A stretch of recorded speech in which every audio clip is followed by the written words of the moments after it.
Time is money यानी कि time is money.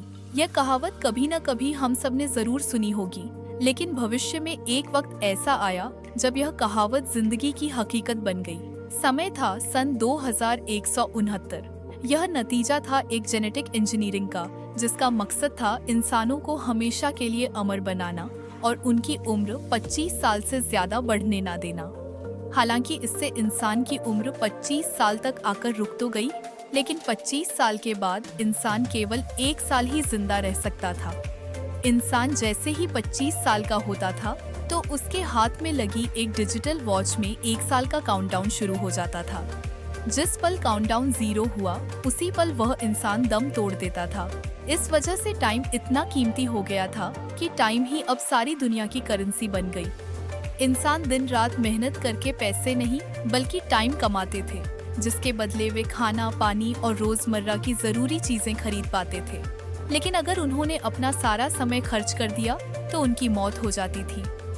अमीरों के पास तो इतना टाइम था कि वे अमर हो चुके थे, लेकिन वहीं गरीब मिडिल क्लास लोगों को हर दिन मेहनत करके अपने लिए टाइम कमाना होता था।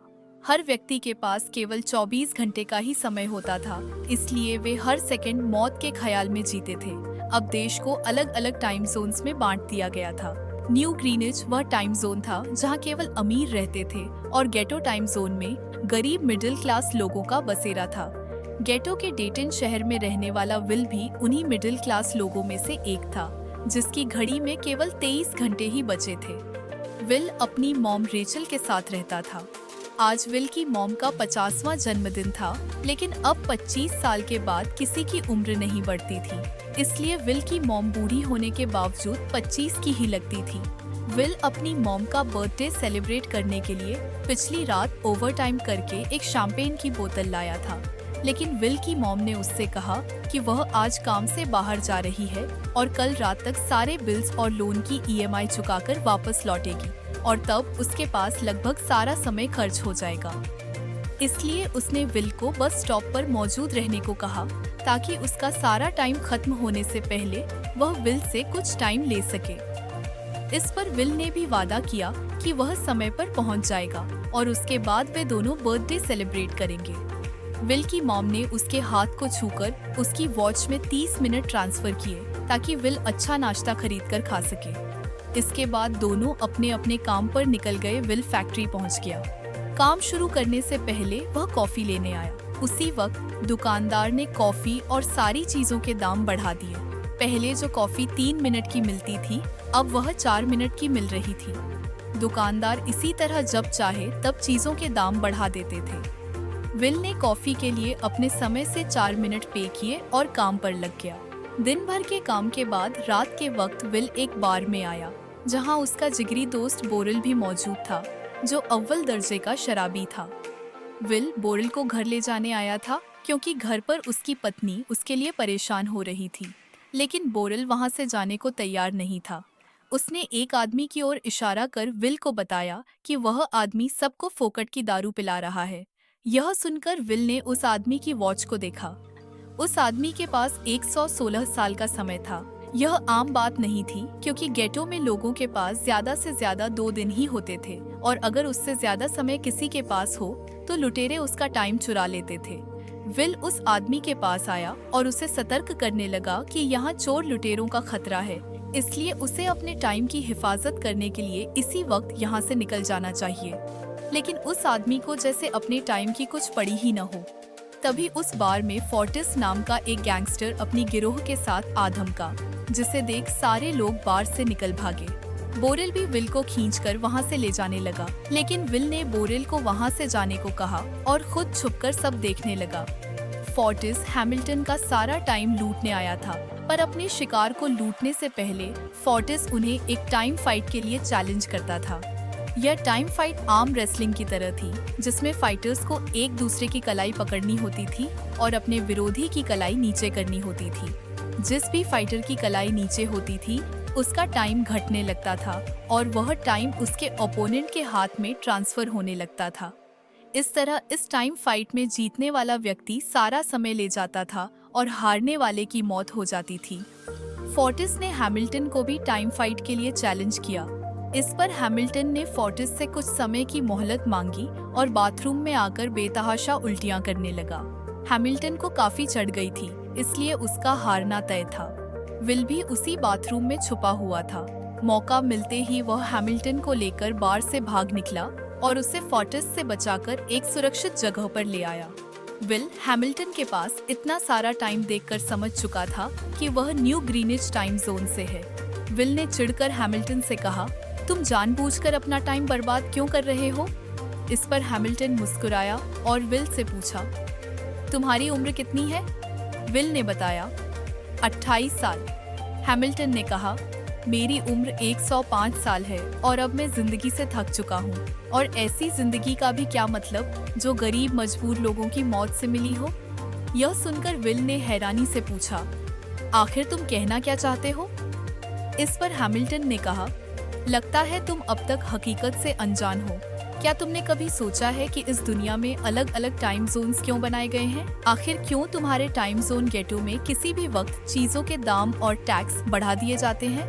दरअसल महंगाई जानबूझकर बढ़ा दी जाती है ताकि गरीब लोग मरते रहें और उनकी मौत का फायदा ग्रीनविच टाइम जोन के अमीर लोगों को होता रहे। असल में यह सारा सिस्टम उन्हीं का बनाया हुआ है। जरा सोचो, वहाँ ग्रीनविच टाइम जोन में लोगों के पास जीने के लिए लाखों साल हैं, लेकिन यहाँ गेटो में तुम लोग हर रोज जीने के लिए संघर्ष करते हो। ऐसा इसलिए है क्योंकि उन्होंने तुम्हें यह करने के लिए मजबूर किया है। वे लोग तुम लोगों को ज्यादा समय देना ही नहीं चाहते ताकि तुम लोग मजबूरी में उनके लिए काम करते रहो। और तो और महंगाई बढ़ाकर वे तुम्हें ज्यादा से ज्यादा समय खर्च करने पर मजबूर करते हैं ताकि तुम्हारे समय से वह अमर हो सके। उन्होंने अपनी जिंदगी का हर एक दिन गरीबों की मौत से इकट्ठा किया है। मुझे शर्म आती है कि मैं ऐसी जगह से आया हूँ।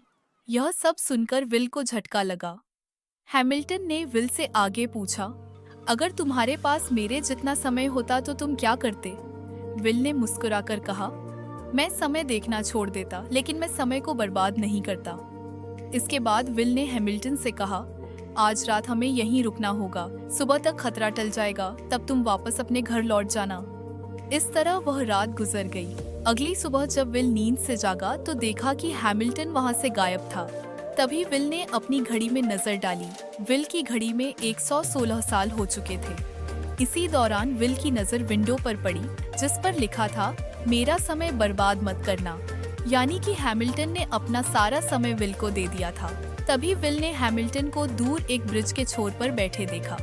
विल फौरन हैमिल्टन की ओर भागा, लेकिन उसके पहुंचने से पहले ही हैमिल्टन की घड़ी का समय 0 हो गया और वह एक झटके से मरकर ब्रिज से नीचे गिर गया। विल को हैमिल्टन की मौत का अफसोस तो हुआ, पर खतरे को देखते हुए विल वहां से भाग गया। कुछ समय बाद विल अपने दोस्त बोरेल के पास आया। उसने बोरेल को सारी कहानी बताई और अपनी घड़ी का समय दिखाया। घड़ी में 116 साल देख बोरेल भी चौंक उठा। विल ने दोस्ती के नाते बोरेल को 10 साल दिए, जिससे बोरेल की आंखें नम हो गईं। लेकिन उसने विल से कहा, इतने सारे समय के साथ यहाँ गेटो में रहना तुम्हारे लिए सुरक्षित नहीं है। अब तुम क्या करोगे? विल ने कहा, मैं अपने सपने पूरे करूंगा। मैं मॉम के साथ न्यू ग्रीनिच जाऊंगा, जहाँ हमें समय की चोरी होने का कोई डर नहीं होगा। विल बोरेल को अलविदा करके वहाँ से निकल गया। फिर उसी रात विल की मॉम रेचल सारे लोन और बिल्स भरने के बाद घर लौटने के लिए बस में चढ़ी। पर तभी उसे यह जानकर झटका लगा कि एक ही दिन में बस की टिकट के दाम दोगुने हो गए थे। पहले जहां डेटन की टिकट 1 घंटे में आती थी, वहीं अब प्राइस 2 घंटे हो गया था और रेचल के पास केवल 1.5 घंटा बचा था। अगर वह पैदल भी जाती तो उसे डेटन पहुंचने में 2 घंटे लगते। रेचल बस ड्राइवर से खूब मिन्नतें करने लगी कि डेटन में उसका बेटा उसे लेने आने वाला है। वहां पहुंचते ही वह उसे बाकी का टाइम दे देगी। लेकिन बस ड्राइवर ने साफ कह दिया कि यह उसकी पॉलिसी के खिलाफ है।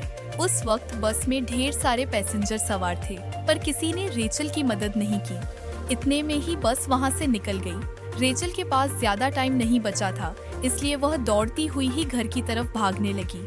इसी दौरान उधर विल अपनी मॉम के लिए फूलों का गुलदस्ता लिए बस स्टॉप पर उनका इंतजार कर रहा था। पर तभी बस में रेचल को ना पाकर विल परेशान हो उठा। उसे समझ आ गया कि उसकी मॉम मुसीबत में है। वह उसी वक्त अपनी मॉम की तलाश में भागा। उधर रेचल के पास अब केवल कुछ ही मिनट बचे थे। वह लोगों के घरों का दरवाजा पीट पीट कर उनसे थोड़ा समय उधार मांग रही थी, लेकिन कोई भी उसकी मदद करने को तैयार नहीं था। इधर विल जब कुछ दूर गया तो उसे उसकी मॉम नजर आ गई। अपनी मॉम को भागते हुए देख विल समझ गया कि उनके पास ज्यादा समय नहीं है। वह अपना हाथ आगे कर पूरी फुर्ती से उनकी ओर भागा। इधर रेचल के पास केवल 10 सेकंड ही रह गए थे। वह भी पूरी तेजी से विल की ओर भाग रही थी, लेकिन केवल 1 सेकंड के फासले ने विल की मॉम को मौत की नींद सुला दिया। विल अपनी मॉम को गोद में लिए रोता रहा। अगली सुबह तक हैमिल्टन की मौत की खबर आग की तरह फैल चुकी थी। आज की दुनिया में टाइम कीपर्स होते थे जो पुलिस की तरह थे। वे गेटों में टाइम की चोरी करने वाले लोगों को पकड़ते थे। टाइम कीपर्स के चीफ ऑफिसर रेमंड ने हैमिल्टन की लाश बरामद कर ली थी। रेमंड ने आसपास के लोगों से पूछताछ कर पता लगाया था कि मरने से पहले हैमिल्टन के पास 100 साल से भी ज्यादा समय था, लेकिन अब उसका समय 0 देख रेमंड को लगने लगा कि जरूर किसी ने हैमिल्टन का समय चुराने के लिए उसकी हत्या की है। तभी रेमंड की नजर उस ब्रिज के पास लगे सीसीटीवी कैमरे की तरफ गई। वो सीसीटीवी फुटेज चेक करने निकल पड़ा। दूसरी ओर विल समझ चुका था कि उसकी मॉम की मौत के लिए ग्रीनिच में रहने वाले अमीर लोग ही जिम्मेदार हैं, जिन्होंने गेटो शहर के लोगों को एक एक सेकंड का मोहताज बना दिया है। विल उनसे बदला लेने ग्रीनिच की तरफ निकल गया। ग्रीनिच पहुंचने के लिए लगभग 4 टाइम जोन्स का बॉर्डर पार करना होता था और हर टाइम जोन के बॉर्डर को पार करने के लिए मोटी कीमत चुकानी पड़ती थी। यही वजह थी कि गरीब लोग कभी ग्रीनिच टाइम जोन तक नहीं पहुंच पाते थे। विल ने अपने समय का लगभग 1 साल खर्च करके सारे बॉर्डर्स पार किए और ग्रीनिच आ पहुंचा। वहां अमीरों की ऐशो आराम से भरी जिंदगी देख विल को बड़ी हैरानी हुई। वहां लोगों के पास इतना समय था कि ना तो किसी को कहीं पहुंचने की जल्दी थी और ना ही किसी को समय देखना पड़ता था। वहां हर कोई अपने समय की सुरक्षा के लिए बॉडीगार्ड्स लेकर घूमता था। विल वहां एक महंगे होटल में रुका और उनकी दुनिया में घुलने मिलने लगा।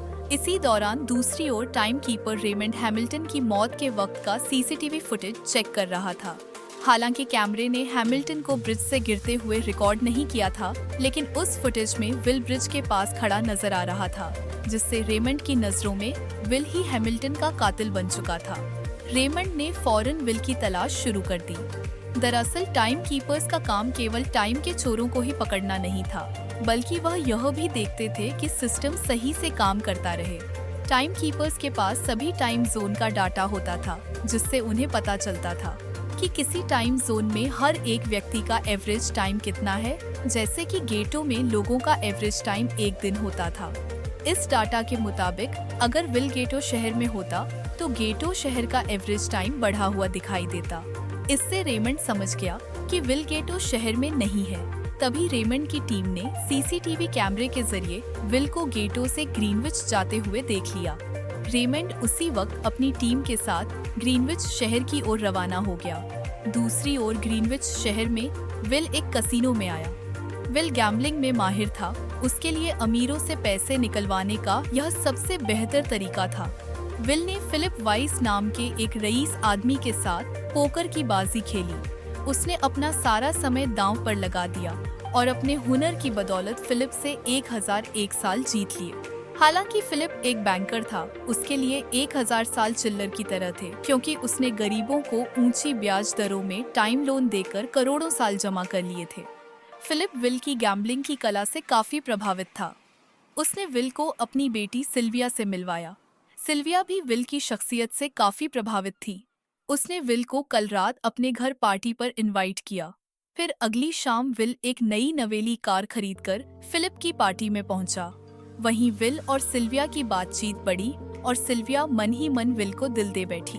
वह अपनी दिल की बात विल से कह पाती उससे पहले ही टाइमकीपर रेमंड अपनी टीम के साथ वहां आ पहुंचा और विल को पकड़ लिया।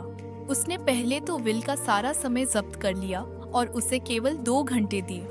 उसके बाद वह विल को हैमिल्टन के खून के इल्जाम में गिरफ्तार करने लगा। विल को खूनी समझकर सिल्विया भी उससे नाराज हो गई। तभी विल रेमंड के आदमियों को मार पीट कर उनके चंगुल से आजाद हो गया और उनकी बंदूक लेकर सिल्विया को बंदी बना लिया। सिल्विया को ढाल बनाकर विल उसे साथ लेकर भाग निकला और रेमंड और उसके आदमियों को चकमा देता हुआ वापस गेटो शहर आ पहुंचा। इस दौरान विल के पास समय काफी कम हो चुका था। उसने सिल्विया से कुछ समय उधार मांगा, लेकिन सिल्विया ने उसे 1 सेकंड भी देने से इनकार कर दिया, क्योंकि वह भी उसे हैमिल्टन का कातिल समझ रही थी। इसी जद्दोजहद में विल का रास्ते से ध्यान हट गया। रास्ते में आगे कांटों वाली जंजीर बिछी थी, जिससे टकराते ही विल की गाड़ी के टायर फट गए और उनकी गाड़ी ब्रिज से नीचे जा गिरी। इस हादसे में विल और सिल्विया बेहोश हो गए। असल में रास्ते में वह कांटे फोर्टिस और उसकी गैंग ने बिछाए थे। फोर्टिस ने देखा कि सिल्विया के पास 10 साल का समय था। वो सिल्विया का सारा समय चुराने लगा, पर तभी उन्हें टाइम कीपर की गाड़ी की सायरन सुनाई दी, जिसे सुनकर फोर्टिस अपने गैंग के साथ वहां से भाग निकला। इतने में ही विल और सिल्विया को होश आया। सिल्विया यह देख बेचैन हो उठी कि उसके पास सिर्फ 30 मिनट ही बचे थे, लेकिन विल को समझ आ गया कि यह फोर्टिस का ही काम है। विल के पास भी कुछ मिनट ही बचे थे, पर फिर भी उसने सिल्विया को अपना कुछ मिनट दिया, जिससे उन दोनों का समय बराबर हो गया। समय बर्बाद ना करते हुए विल सिल्विया को लेकर फौरन अपने दोस्त बोरेल के घर पहुंचा, जिसे उसने 10 साल दिए थे। पर तभी बोरेल की पत्नी ने दरवाजा खोला और विल से नाराजगी जताते हुए कहा, तुम्हारे दिए 10 साल ने मेरे बोरेल की जान ले ली। उसने सारा टाइम शराब में उड़ा दिया, जिससे उसकी मौत हुई। यह सुनकर विल मायूस हो गया, पर उसके पास शोक मनाने का भी वक्त नहीं था। विल और सिल्विया के पास केवल 2.5 मिनट बचे थे।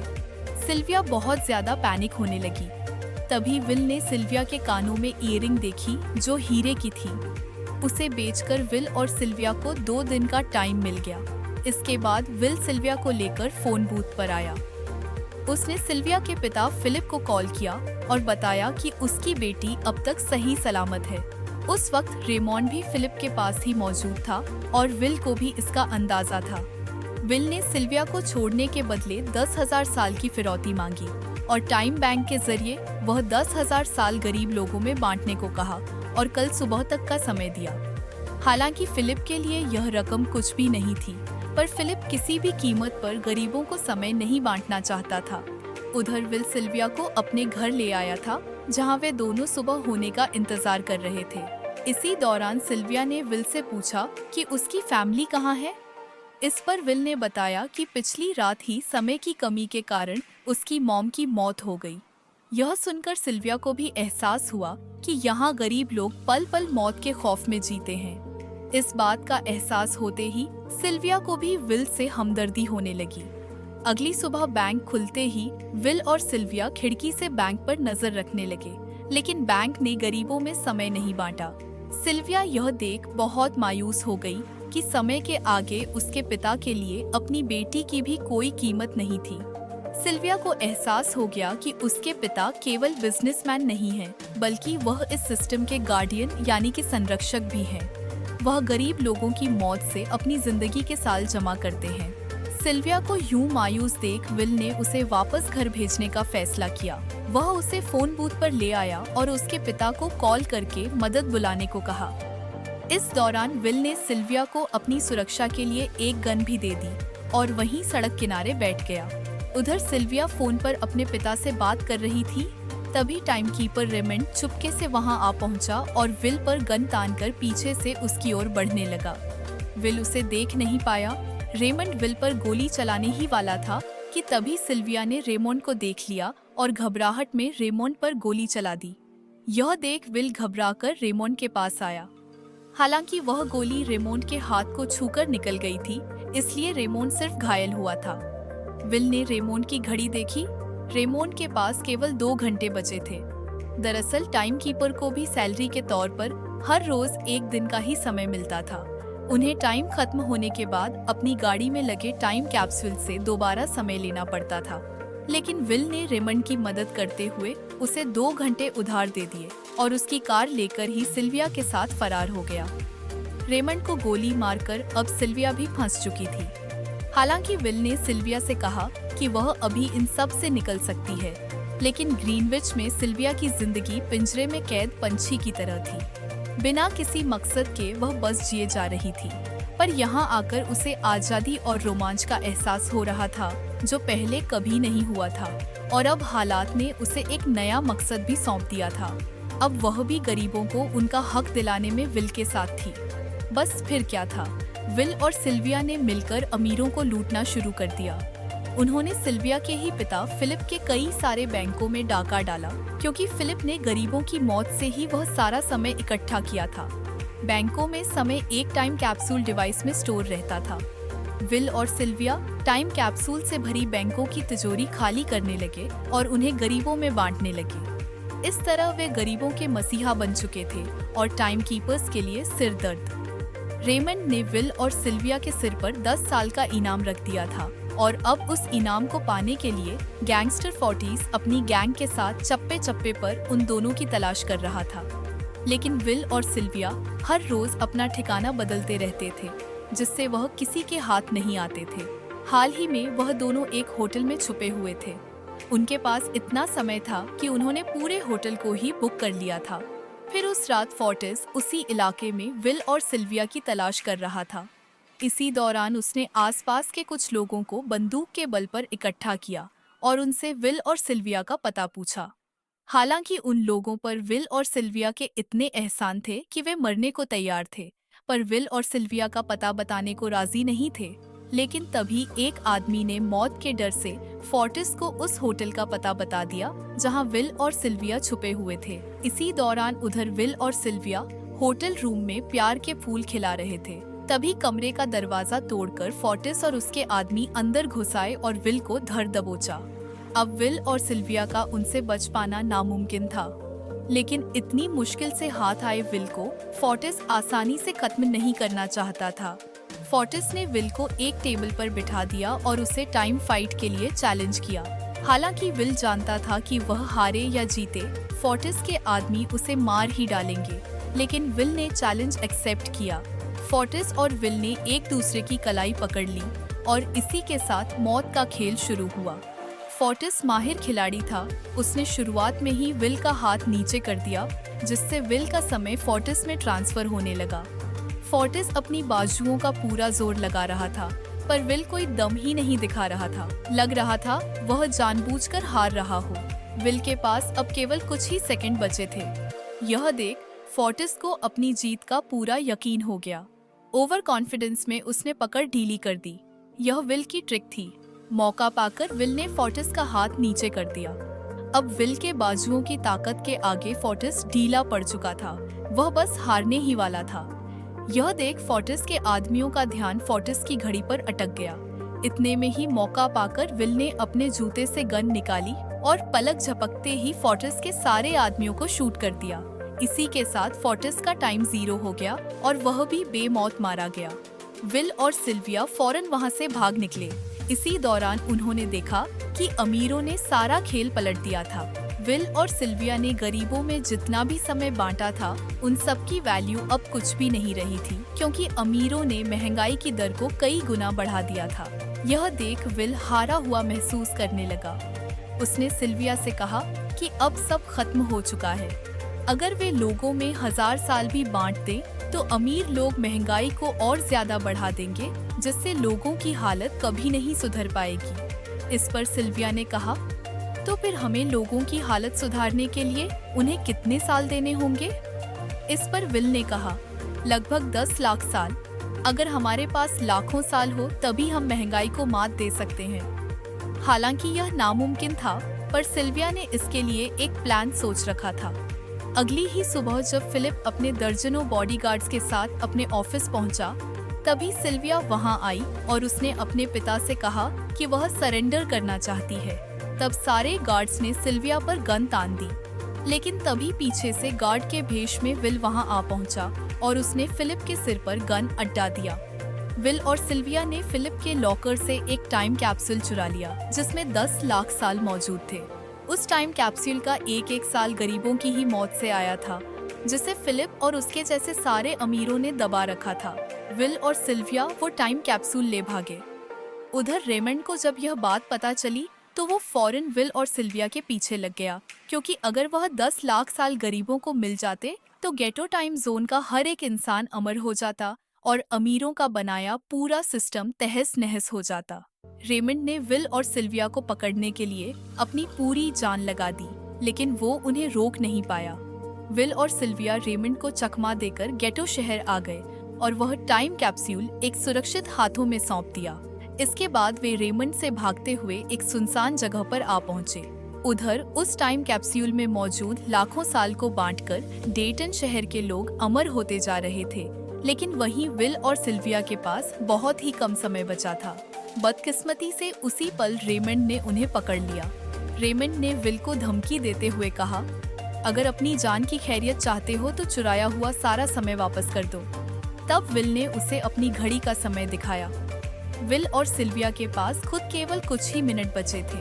विल ने रेमंड से कहा, कहीं तुम भूल तो नहीं गए? मैंने तुम्हें कुछ समय उधार दिया था, टाइम तो तुम्हें वापस करना चाहिए। यह सुनकर रेमंड के माथे पर शिकन आ गई, क्योंकि विल और सिल्विया को पकड़ने की जद्दोजहद में वह अपने समय पर ही ध्यान देना भूल गया था। उसने अपनी घड़ी पर नजर डाली। उसके पास केवल 5 सेकंड ही बचे थे, जो देखते ही देखते 0 हो गए और रेमंड मारा गया। विल और सिल्विया रेमंड से तो बच गए थे, पर उन दोनों के पास अब केवल एक मिनट ही बचा था। ऊपर से उस सुनसान इलाके में उनकी मदद करने वाला भी अब कोई नहीं था। उन्हें अपनी मौत साफ नजर आ रही थी। उन दोनों ने मायूस होकर एक दूसरे को गले लगाया, पर तभी विल को रेमंड की गाड़ी नजर आई। विल फौरन गाड़ी की ओर भागा और वहां पहुंचकर रेमंड की सैलरी का टाइम अपनी घड़ी में ट्रांसफर कर लिया। इसके बाद वह सिल्विया को भी टाइम देने उसकी ओर भागने लगा। सिल्विया भी तेजी से विल की ओर दौड़ पड़ी। यह हालात बिल्कुल विल की मॉम की तरह थे। विल ने अपनी मॉम को तो खो दिया था, पर सिल्विया को नहीं खोना चाहता था। विल सिल्विया के बिल्कुल करीब ही था, पर तभी सिल्विया विल की बाहों में गिर पड़ी। खुशकिस्मती से विल ने सही वक्त पर सिल्विया का हाथ थाम लिया था, जिससे उसकी जान बच गई। विल और सिल्विया की बदौलत अब डेटन शहर के सारे लोग अमर हो चुके थे। अब उन्हें एक घंटे कमाने के लिए फैक्ट्रीज में काम करने की जरूरत नहीं थी। वे सभी अपने सपनों को पूरा करने ग्रीनिच शहर की ओर निकल पड़े, जिससे अमीरों का बनाया सारा सिस्टम फेल हो गया। वहीं विल और सिल्विया अब भी अमीरों को लूट रहे थे। जब तक दुनिया का हर इंसान अमर नहीं हो जाता, वे रुकने वाले नहीं थे। वे दोनों एक बार फिर एक अमीर आदमी की तिजोरी लूटने उसकी बैंक में आ पहुंचे, और इसी के साथ यह फिल्म यहीं समाप्त हो गई।